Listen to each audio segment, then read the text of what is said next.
ಒಂದೇ ಒಂದು ಶಿಶುಮರಣ ನಡೆಯದ ಏಕೈಕ ಖಂಡ ಸುದ್ದಿಗೆ ಸ್ವಾಗತ. ನಾನು ದೀಕ್ಷಾ ಬಂಗೇರ.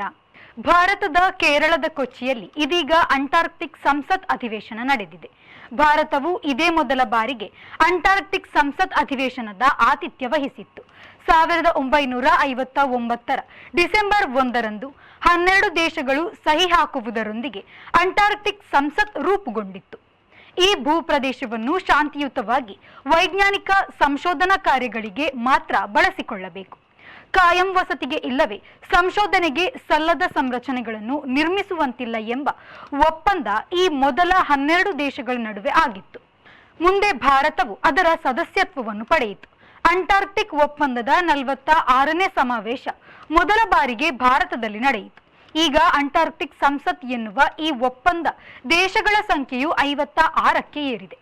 ಅಂಟಾರ್ಕ್ಟಿಕ್ ಹಿಮಖಂಡವು ವೈಜ್ಞಾನಿಕ ಉದ್ದೇಶಕ್ಕೆ ಮಾತ್ರ ಬಳಸುವ ಉದ್ದೇಶದ ಒಪ್ಪಂದ ಮತ್ತು ಆ ನಿಟ್ಟಿನಲ್ಲಿ ಆಗಿರುವ ಕೆಲಸ ಕಾರ್ಯಗಳ ಬಗೆಗೆ ಸಮಾವೇಶ ಇಲ್ಲವೇ ಅಂಟಾರ್ಕ್ಟಿಕ್ ಸಂಸತ್ ಅಧಿವೇಶನದಲ್ಲಿ ಚರ್ಚೆಯಾಗುತ್ತದೆ. ಆ ಬಗೆಗೆ ಸಂಶೋಧನಾ ಪ್ರಬಂಧಗಳ ಮಂಡನೆಯಾಗುತ್ತದೆ. ವಿಚಾರ ವಿನಿಮಯ ಮತ್ತು ಅಂತಿಮವಾಗಿ ಮುಂದಿನ ಸಂಶೋಧನಾ ಯೋಜನೆಗಳಿಗೆ ಅನುಮತಿ ಹಾಗೂ ತೀರ್ಮಾನಗಳನ್ನು ಸ್ವೀಕರಿಸಲಾಗುತ್ತದೆ. ಇತ್ತೀಚಿನ ವರ್ಷಗಳ ತೀರ್ಮಾನಗಳು ಮುಖ್ಯವಾಗಿ ಭೂಬಿಸಿಯಿಂದ ಅಂಟಾರ್ಕ್ಟಿಕ್ ಖಂಡಕ್ಕೆ ಆಗುವ ಹಾನಿಯನ್ನು ತಡೆಯುವ ಬಗೆಗೆ ಬರುತ್ತಿರುತ್ತದೆ. 1820ರಲ್ಲಿ ಮೊದಲ ಬಾರಿಗೆ ಬ್ರಿಟಿಷ್, ಯುಎಸ್ಎ ಮತ್ತು ರಷ್ಯಾದ ಹಡಗುಗಳು ಅಂಟಾರ್ಕ್ಟಿಕ್ ಭೂಖಂಡವನ್ನು ಕಂಡುಹಿಡಿದವು. 1911 ಡಿಸೆಂಬರ್ 15ರಂದು ರೋಲ್ಡ್ ಅಮುಂಡ್ಸನ್ ದಕ್ಷಿಣ ಧ್ರುವ ಕೇಂದ್ರವನ್ನು ತಲುಪಿದ ಮೊದಲ ವ್ಯಕ್ತಿಯಾದರು. ಬ್ರಿಟನ್ನಿನ ರಾಬರ್ಟ್ ಸ್ಕಾಟ್ ಪೈಪೋಟಿ ನೀಡಿದರು. ಅಮುಂಡ್ಸನ್ ಗೆಲುವು ಪಡೆದರು. 1950ರ ಸುತ್ತಿನಲ್ಲಿ Argentina, Australia, Chile, France, New Zealand, Norway ಮತ್ತು ಬ್ರಿಟನ್ಗಳು ಅಂಟಾರ್ಕ್ಟಿಕ್ ಭೂಖಂಡವು ನಮಗೆ ಸೇರಿದ್ದು ಎಂದು ಹಕ್ಕು ಸ್ಥಾಪಿಸತೊಡಗಿದವು. ಕೆಲವೆಡೆ ಟೆಂಟ್ಗಳನ್ನು ಕೂಡ ಹಾಕಿದವು. ಸೋವಿಯತ್ ಯೂನಿಯನ್, ಅಮೆರಿಕ ಸಂಯುಕ್ತ ಸಂಸ್ಥಾನ, ಬೆಲ್ಜಿಯಂ, ಜಪಾನ್, ಸೌತ್ ಆಫ್ರಿಕಾ ದೇಶಗಳು ಇಲ್ಲಿಗೆ ತಮ್ಮ ಯಾನ ನಡೆಸಿದವಾದರೂ ಇದು ತಮ್ಮ ಭೂಪ್ರದೇಶ ಎಂಬ ಹಕ್ಕು ಸ್ಥಾಪನೆಗೆ ಪ್ರಯತ್ನಿಸಲಿಲ್ಲ. 1947 ಮತ್ತು 1955ರ ನಡುವೆ ವಿಷಯವನ್ನು ಅಂತಾರಾಷ್ಟ್ರೀಯ ನ್ಯಾಯಾಲಯಕ್ಕೆ ಒಯ್ಯುವ ಬ್ರಿಟನ್ ಪ್ರಸ್ತಾಪವನ್ನು ಚಿಲಿ ಮತ್ತು ಅರ್ಜೆಂಟೈನಾಗಳು ತಿರಸ್ಕರಿಸಿದವು. ವಿಷಯವು ವಿಶ್ವಸಂಸ್ಥೆಯಲ್ಲಿ ಚರ್ಚೆಗೆ ಬಂತು. 1957-58ನೇ ಇಸವಿಯನ್ನು ಜಿಯೋಫಿಸಿಕಲ್ ಇಯರ್ ಎಂದರೆ ಭೂಖಂಡ ಆಕಾರ ವರ್ಷ ಎಂಬಂತೆ ಘೋಷಣೆ ಮಾಡಲಾಯಿತು.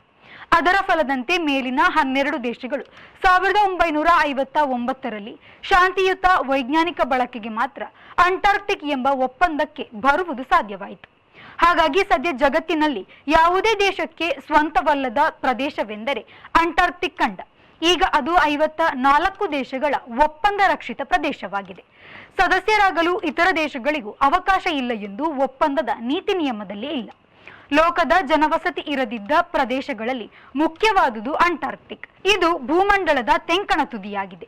ಭಾರತದ ಭೂಲೋಕ ವಿಜ್ಞಾನ ಸಚಿವ ಖಾತೆಯ ಅಡಿ ಗೋವಾದಲ್ಲಿ ರಾಷ್ಟ್ರೀಯ ಧ್ರುವ ಪ್ರದೇಶ ಹಾಗೂ ಸಾಗರ ಸಂಶೋಧನಾ ಸಂಸ್ಥೆ ಇದೆ.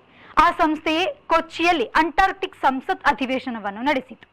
ಭಾರತವು 1980ರ ಆಗಸ್ಟ್ 12ರಂದು ಅಂಟಾರ್ಕ್ಟಿಕ್ ಸಂಸತ್ ಒಕ್ಕೂಟದ ಸದಸ್ಯ ದೇಶವಾಯಿತು. ಅಂಟಾರ್ಕ್ಟಿಕ್ ಸಂಸತ್ ಒಪ್ಪಂದದ 15ನೇ ದೇಶವಾಗಿ ಭಾರತವು ಅದನ್ನು ಸೇರಿತ್ತು. ಅಲ್ಲಿಂದ ಭಾರತವು ಅಂಟಾರ್ಕ್ಟಿಕ್ ಭೂಖಂಡದಲ್ಲಿ ತನ್ನ ಸಂಶೋಧನಾ ನೆಲೆಗಳನ್ನು ಸಾಕಷ್ಟು ಗಟ್ಟಿಮುಟ್ಟಾಗಿ ಕಟ್ಟಿಕೊಂಡು ಬಂದಿದೆ. 1961ರಲ್ಲಿ ಅಂಟಾರ್ಕ್ಟಿಕ್ ಬಗೆಗೆ ಪ್ರಮುಖ ಒಪ್ಪಂದವೊಂದು ಆಯಿತು. ಯಾವುದೇ ಕಾರಣಕ್ಕೆ ಯಾವುದೇ ದೇಶವು ಇಲ್ಲಿ ಸೇನೆಯನ್ನು ತಂದು ನಿಲ್ಲಿಸುವಂತಿಲ್ಲ. ಇನ್ನೊಂದು, ಪರಮಾಣು ಕಸಗಳನ್ನು ಈ ಭೂಖಂಡದಲ್ಲಿ ಎಸೆಯುವಂತಿಲ್ಲ ಎಂಬ ನಿರ್ಣಯವದು. ತಮ್ಮ ಜಾಗ ಎಂಬ ಯಾರದೇ ಹಕ್ಕುಗಳಿಗೆ ಅವಕಾಶವಿಲ್ಲದಂತೆ ಪರಮಶಾಂತಿಯ ನೆಲೆ ಎಂದು ಸಾರಲಾಯಿತು. ಅಂಟಾರ್ಕ್ಟಿಕ್ ಟ್ರೀಟಿ ಸೆಕ್ರೆಟರಿಯೇಟ್ನ ಪ್ರಧಾನ ಕಚೇರಿಯು ಅರ್ಜೆಂಟೈನಾದ ಬ್ಯೂನೋಸ್ ಐರಿಸ್ನಲ್ಲಿದೆ. 1961ರ ಜೂನ್ನಲ್ಲಿ ಇದು ಅಧಿಕೃತಗೊಂಡಿತು. ಭಾರತೀಯ ಪರಿಸರ ಇಲಾಖೆಯ ಕಾರ್ಯದರ್ಶಿಯಾಗಿದ್ದ ಡಾಕ್ಟರ್ ಸೈಯದ್ ಜಾಹೂರ್ ಕಾಸಿಂರ ನೇತೃತ್ವದಲ್ಲಿ 1982ರ ಜನವರಿ 9ರಂದು 21 ಜನ ಭಾರತೀಯರ ತಂಡವು ಅಂಟಾರ್ಕ್ಟಿಕ್ ಅನ್ವೇಷಣಾ ಯಾತ್ರೆ ಹೊರಟಿತ್ತು.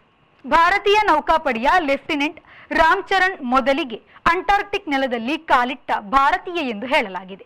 ಅಂದರೆ ಮೊದಲಿಗೆ ಇಳಿದವರು ಅವರು. ತಿಳುನೀಲಿಯ ಹಿನ್ನೆಲೆಯಲ್ಲಿ ಕಾಲಿಬಿಳಿಯ ಅಂಟಾರ್ಕ್ಟಿಕ್ ಭೂಖಂಡದ ಭೂಪಟವನ್ನು ಈ ಖಂಡದ ಬಾವುಟವಾಗಿ ಮತ್ತು ಚಿಹ್ನೆಯಾಗಿ ಮಾಡಿಕೊಳ್ಳಲಾಗಿದೆ. 2002ರಲ್ಲಿ ಮೊದಲ ಬಾರಿಗೆ ಆ ಖಂಡದಲ್ಲಿ ಈ ಬಾವುಟವನ್ನು ಕಾಯಂ ರೀತಿಯಲ್ಲಿ ಹಾರಿಸಲಾಯಿತು. ಮಾನವರಿಗೆ ಒಳಿತು ಎಂಬ ವಾಚಕದ ಯೂನಿವರ್ಸಲ್ ಪಾಸ್ಪೋರ್ಟ್ ಕೂಡ ಅಂಟಾರ್ಕ್ಟಿಕ್ ಹೊಂದಿದೆ. ಒಪ್ಪಂದ ಒಕ್ಕೂಟದಿಂದ ಆ ಪಾಸ್ಪೋರ್ಟ್ ಪಡೆಯದೆ ಯಾರೂ ಅಲ್ಲಿಗೆ ಹೋಗುವಂತಿಲ್ಲ. ಅಂಟಾರ್ಕ್ಟಿಕ್ನ ಗುಡಾರಗಳಲ್ಲಿ ಇಲ್ಲಿಯವರೆಗೆ 11 ಮಕ್ಕಳು ಹುಟ್ಟಿದ್ದಾರೆ. ಒಂದೇ ಒಂದು ಶಿಶುಮರಣ ಕೂಡ ಘಟಿಸಿಲ್ಲ. ಹಾಗಾಗಿ ಯಾವುದೇ ಖಂಡ ಹೊಂದಿರದ 0% ಶಿಶುಮರಣ ಪ್ರಮಾಣ ಹೊಂದಿರುವ ಖಂಡವೆನಿಸಿದೆ ಅಂಟಾರ್ಕ್ಟಿಕ್. ಅಂಟಾರ್ಕ್ಟಿಕ್ನಲ್ಲಿ ಯಾವುದೇ ನಗರವಿಲ್ಲ.